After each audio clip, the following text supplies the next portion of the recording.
I'm at some Dillard's store here in Irving, Texas. Look what I just found. So this department store looks like it's new. The first floor has been shut down. I could see down the escalators of this building. It is closed. So either Dillard's is renovating, they just bought this place, or that's just the way it has been. It's just been one floor. But I found it over impulse here. The stairs are actually open. But you know what? It is what it is.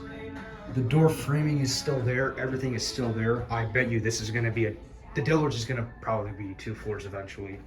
But for what it is right now, I'm going to accept it the way it is right now. I'm just here visiting.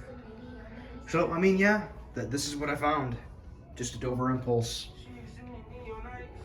Time to explore the rest of the mall.